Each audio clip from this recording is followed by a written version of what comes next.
Welcome back to my channel. Dr. Renee here. Happy New Year. Happy 2021. And I actually wanted to kick off a brand new year with a brand new topic that I have never talked about publicly. And it is clean beauty. Why am I going to talk about clean beauty? A couple things. In this year on this channel, you're actually going to see a few different sides of me because aside from holistic health, I do love beauty. I do love fitness. I do love my family. So perhaps I'm going to incorporate a little of all that into this year. But here is reality. A year ago in December, so December 2019, I had food sensitivity testing done. I was found to be sensitive, highly sensitive to phthalates. And I actually had to look into where I was getting excessive exposure to phthalates. That actually put on my radar the fact that I was probably overexposing myself to a lot of toxic chemicals in my personal care products. The average American puts 168 chemicals on their body daily. Women are more like 500. So I knew I was one of those people, and I knew I actually had to find a solution. However, the solution is not easy to find. The beauty care industry, the beauty product industry is so hard to navigate. And I did my best for most of 2020. But there was a little more urgency that was brewing towards the end of 2020. One was the fact that I have a community of 700 women, or close to 700 women, on Facebook who were looking for my recommendation, and I couldn't give it wholeheartedly.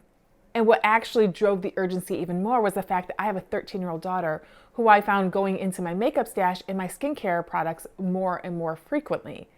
Not only that, she was actually getting her skincare recommendations from TikTok. So I'm like, oh gosh, I know she's putting a ton of toxic chemicals on her little body. And she's right at that age, almost puberty, where I know a lot of these toxic chemicals can disrupt her hormones.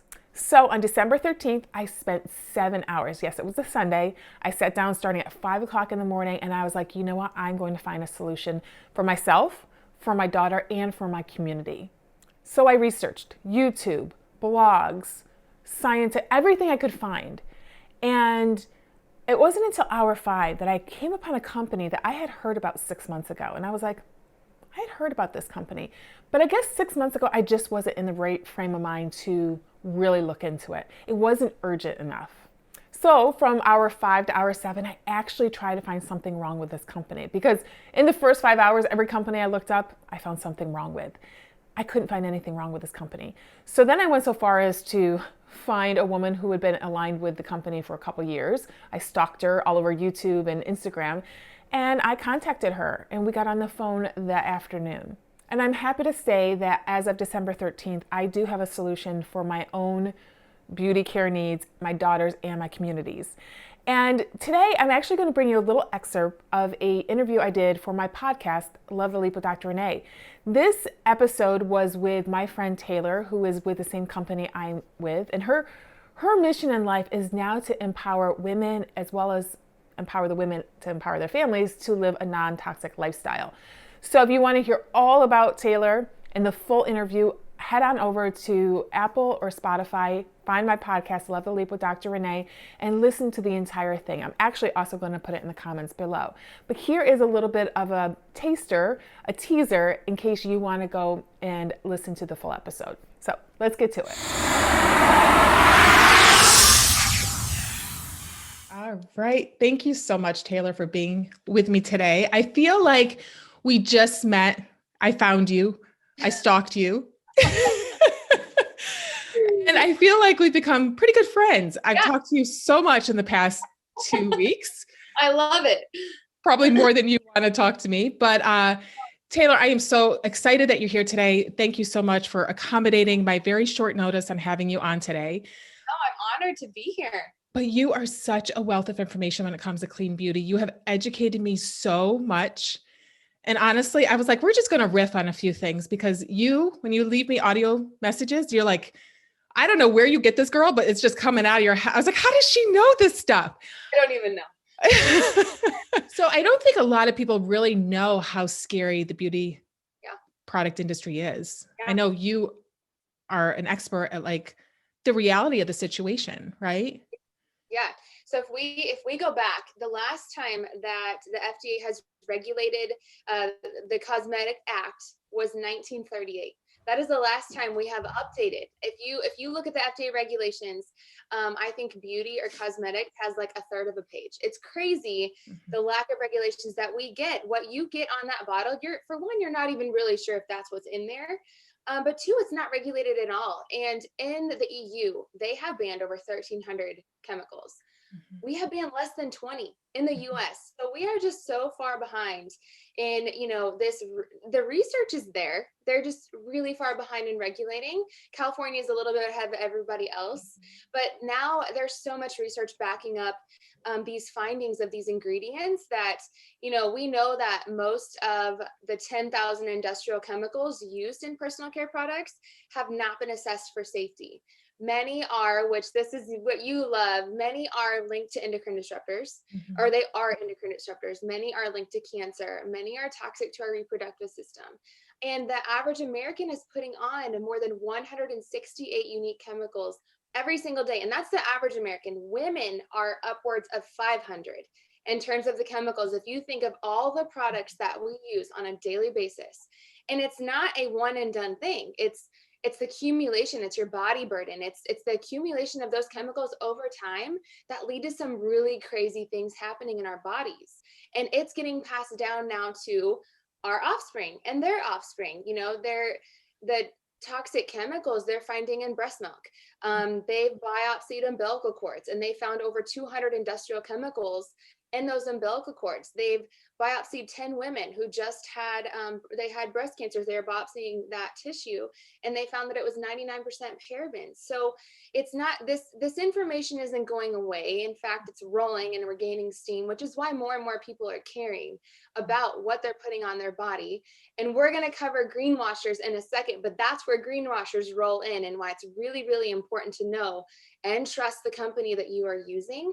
And then last, those toxic ingredients in cosmetics pollute our waterways and our drinking water. I mean, you would not believe, if you would go test your drinking water, what you would find in it. So it's kind of full circle. It covers everything. It's not just the makeup. Mhm. It's the body, it's the lotion, it's the deodorant, it's the baby wash. It's, things that are getting into our waterways and our breast milk. You just don't think about those things.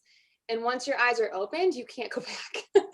I mean, like you do 7 hours of research, like Dr. Wallenstein, and then you can't even, you can't go back. Care about what they're putting in their body for the most part.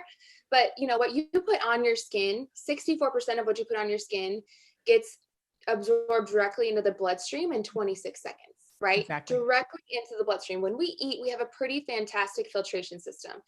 Not our skin. It's pretty porous, goes right into your bloodstream. That stuff, I mean, within 2 minutes, something is systemic. So it is really important that what you're putting on your skin is just as clean as what you're putting in your body as well. Let's talk about greenwashing because I Let's had no idea what this was until you said it to me. And I was like, what is that? So All tell me. right. So this is one of my favorite topics. And to kind of piggyback on what you said, people get so overwhelmed. My recommendation is when one thing runs out, just replace it with something better. And Mhm. that's where you're going to be such a great resource for everybody. Don't try to do it all at once. Don't throw everything out at once because it gets really overwhelming. So just wait until your laundry detergent runs out. Okay, what's a better swap? Move on to the better swap and keep going. Mhm. After 6 months or a year, just one change makes such a huge difference. Okay, I'm getting off my soapbox. So, greenwashing. I love to talk about greenwashing. Greenwashing means that a company has made you believe that that product is clean when in fact it's really not. And so I have my top 6 tips for, when you're making these swaps. There's going to be some things that companies have become masters at marketing towards, or making you believe something is clean. Like off the top of my head, look at your Aveeno bottle. It's green. It has leaves all over it. It says natural on it. Surely that's clean, right? So there's definitely some things that you want to look out for when you're looking at companies, when you're looking at products, to determine if it's safe. A truly green company that you can respect and stand behind and trust, they are going to be totally transparent with their ingredients. They're going to talk about those ingredients. They're probably even going to educate you on ingredients to look out for. they are going to be, those ingredient labels are going to be right there. They're going to be right on their website when you click on the product, or when you get the bottle, it's going to be wrapped around it or printed right on it. They're proud of those ingredients. And, you know, it's something that they talk about. Is it consciously packaged? Is it made in the USA? Is it toxin free? Are they using as many certified organic ingredients as possible? Or are they even addressing that? If they're not even trying, I'm probably out, because I know there's better. Mainstream cosmetic brands have jumped on the paraben free, the talc free, the phthalate free, maybe, but not usually. It's usually paraben, talc. What other keywords do most people? That's usually it, is paraben free. That's on everything. Phthalate free is in, I see that quite a bit. And you'd be surprised how many clean companies still use talc. I mean, it blows my mind. Or loose titanium dioxide. Yeah, it's crazy. But there are, if you want to know if it's a green washer, there is one ingredient you can look for. Actually, two. Well, we've got three big ones. This is an ingredient we need to be looking out for. And you may say, you know, oh, my kids aren't using it, I'm fine. That's what I hear all the time. Well, my parents use this and they're fine. I've used this my whole life and I'm fine. Are you? Do you know what it feels like to truly feel good and to not have chemicals, you know, disrupting your endocrine system, you know, all those things? Do they address how clean the oils are? Are they ethically sourced? Are they third-party tested? If your company does third-party testing, you've hit the jackpot, because they care about those heavy metals in those products. They care about making sure that what they're saying is true, and that they can really stand behind their products. Are their products EcoCert? Okay, do they even address that? Is their mica ethically sourced? Is their palm oil RSPO certified? So there's so many ways that you can kind of checks and balance their ingredients to see if, like, are they, you know, dirty palm. We've all heard of dirty palm. Palm oil is one of the most widely used ingredients out there. It's an ingredient that is also not ethically sourced at all, and it's not great for you if it's not RSPO certified. So you want to look at those things. Are they even addressing that? Is it, you know, Leaping Bunny certified, or are they just saying cruelty free? You know, what extent are they really not animal testing, or, you know, are they even addressing that? So you know, you want to look for companies that are kind of backing up their ingredients with what they're saying and proving it with their third party testing. Are they, you know, testing for heavy metals? Are they fully disclosing what their fragrance is in an organic essential oil? Or, you know, because, you know, essential oils, that's a whole nother topic, but that is something you can really go downhill with fast if you're not using a quality. A lot of clean beauty lines and clean beauty products out there, and they're terrible.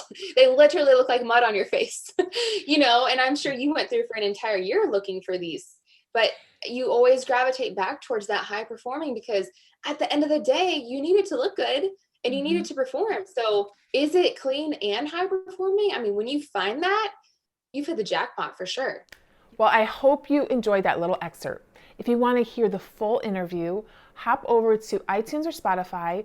My podcast is called Love the Leap with Dr. Renee. I'd love for you to listen to the entire, I think it's like 34 minute episode. We really take a deep dive into a lot of chemicals that you may not even know are toxic, but could be living in your beauty products. If you enjoyed this little excerpt, do me a favor and hit the like button and subscribe, because you do not want to miss any more information that I am going to be putting out on clean beauty, holistic health, or how to improve your libido.